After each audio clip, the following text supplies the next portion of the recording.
Hello student, welcome back my new video. तो student, आज हम लोग सीखेंगे इस वीडियो में √5 को अपरिमेय संख्या सिद्ध करना। प्रश्न में आप लोगों को दिया रहेगा कि सिद्ध कीजिए कि √5 एक अपरिमेय संख्या है। अगर स्टूडेंट आप क्लास 9th और 10th में है तो आप लोग के लिए ये वीडियो काफी महत्वपूर्ण होने वाला है, क्योंकि 9th और 10th में ये प्रश्न बार बार पूछा जाता है और ये 5 नंबर में आएगा आप लोग को बोर्ड एग्जाम में। ये जो प्रश्न है आप लोग को 5 नंबर में पूछता है, तो इसको देखना आप लोग के लिए काफी महत्वपूर्ण है। अगर आप लोग इस वीडियो को देख लेते हो तो आप लोग को जीवन भर नहीं भूलेगा कि √5 को अपरिमेय संख्या सिद्ध करना। आप लोग एक बार में ही सीख जाओगे। तो चलिए हम बिना कोई देर के वीडियो को स्टार्ट करते हैं। तो सबसे पहले यहाँ पर देखिए आप लोग को लिखना होगा हल। यहाँ से हम लोग लिखेंगे हल, और ये जो सिद्ध हम लोग को क्या करना है, √5 अपरिमेय संख्या। तो इसका जस्ट उल्टा मान लेंगे। हम मान लेंगे कि ये परिमेय संख्या है और इसको उल्टा साबित करेंगे। तो सबसे पहले यहाँ पर लिखेंगे माना √5 एक परिमेय संख्या है। क्या है? परिमेय संख्या है। परिमेय संख्या है। देखिए, जब ये परिमेय संख्या है तो ये P/Q के रूप में होगा या फिर P/Q के बराबर होगा। तो ये देखो, ये यहां से लिखेंगे √5 = P/Q। जहां यहां से कोष्टक में लिख देगा जहां Q ≠ 0 व P व Q एक पूर्णांक हो। क्या हो? एक पूर्णांक हो। तथा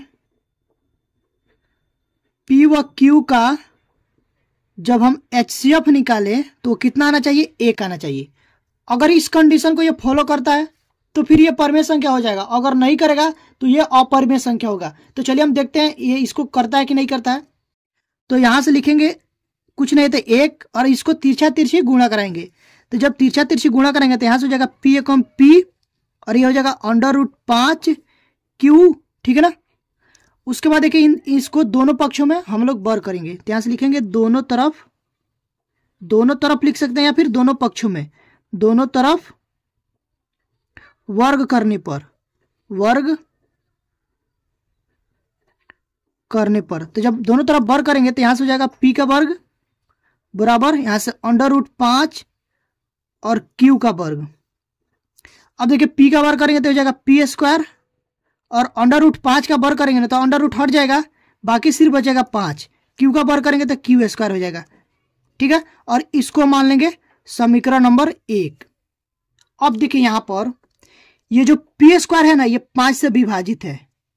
P² 5 से विभाजित है, क्योंकि ये 5 इधर आएगा तो इसको भाग करेगा। तो ये जो P² है 5 से विभाजित है। तो यहां पर हम लोग लिखेंगे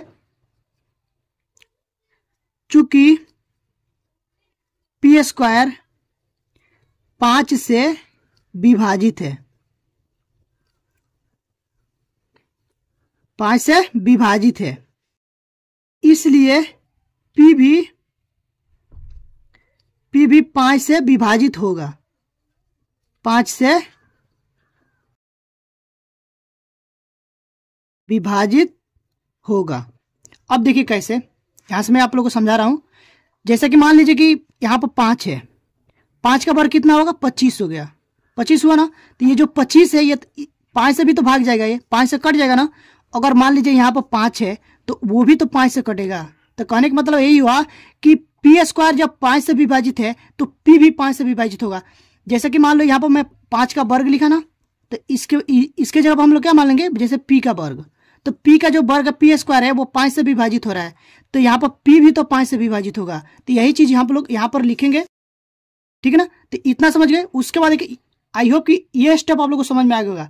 तो इसको इतना तक करना है। उसके बाद देखिए जो मेन आप लोग का स्टेप आता है, यहां पर लिखेंगे पुनः। क्या लिखेंगे? पुनः माना P = 5। अब देखो हम लोग √5 को सिद्ध कर रहे हैं तो यहां से 5 ही लिखना है। ठीक है ना। अगर √2 को कर रहे हो, √3 को कर रहे हैं तो यहाँ पर 2 3 लिखेंगे, जिसका आप लोग को करना है। तो यहाँ पर हम लोग √5 को कर रहे हैं तो यहां से लिखेंगे 5। ठीक है ना। और R मान लेंगे। अब देखिए इसको भी वर्ग करेंगे तो यहां पर लिखेंगे दोनों तरफ वर्ग करने पर। दोनों तरफ लिख सकते हैं या फिर दोनों पक्षों में, बात एक ही है। दोनों तरफ वर्ग करने पर देखिए वर्ग करेंगे, p का वर्ग करेंगे तो ये हो जाएगा पी स्क्वायर, और जब 5 का वर्ग करेंगे तो ये हो जाएगा 25, r का वर्ग r स्क्वायर। इतना समझ गए? इसको समीकरण नंबर हम 2 मान लेते हैं। इतना तक समझ गए ना? आगे देखिए कैसे करना है। यहां से हम लिखेंगे समीकरण 1 से, समीकरण 1 से पी स्क्वायर का मान समीकरण 2 में रखेंगे। समीकरण 2 में रखने पर, ठीक है। अब देखो समीकरण 2 क्या है, यहां से दिया पी स्क्वायर बराबर 25 r स्क्वायर, है ना।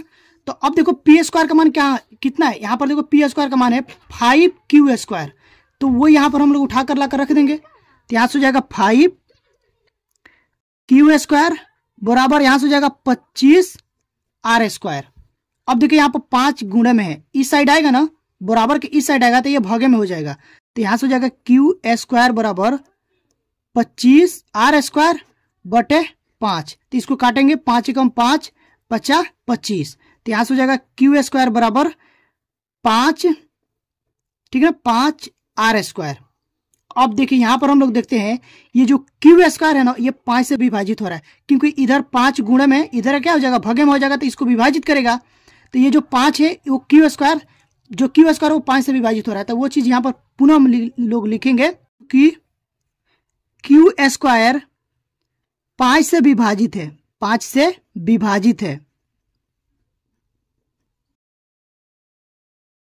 5 से विभाजित है, इसलिए q भी 5 से विभाजित होगा, विभाजित होगा। कैसे? अभी मैं यहां पर समझाया हूं, ठीक उसी प्रकार से ये भी होगा। उसके बाद देखिए यहां पर हम लोग अब देखते हैं कि q स्क्वायर और p स्क्वायर दोनों 5 से विभाजित हो रहा है। इसका मतलब p व q का जब हम HCF निकालेंगे ना, तो वो 5 आएगा, जो कि 1 नहीं आया। लेकिन यहां पर क्या लाना था हम लोग को? 1 लाना था। तो जो यहां पर 1 नहीं आया, तो ये क्या हो जाएगा? देखो ये जो अवधारणा हम लोग माने थे वो गलत है, क्योंकि 1 नहीं आया है, 5 आया है। तो वो चीज हम लोग यहां पर लिखेंगे। तो यहां पर लिखेंगे चूंकि p व q दोनों 5 से विभाजित है, 5 से विभाजित है, इसलिए जब p व q का जब हम HCF निकालेंगे ना, तो p व q का HCF कितना आएगा? 5, जो कि हम लोग को लाना कितना था? p व q का HCF 1, ठीक है ना। p व q का HCF 1 नहीं आया, ठीक है ना। तो इसलिए हम लोग मानेंगे कि ये जो हम लोग अवधारणा माने थे वो गलत है। तो वो चीज आप लोग ऐसे लिखना कैसे वो जान लो। तो यहां से लिखेंगे अतः हमारी अवधारणा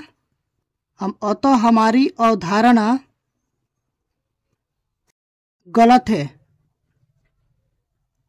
इसलिए √5 एक अपरिमेय संख्या हो जाएगा, अपरिमेय संख्या है।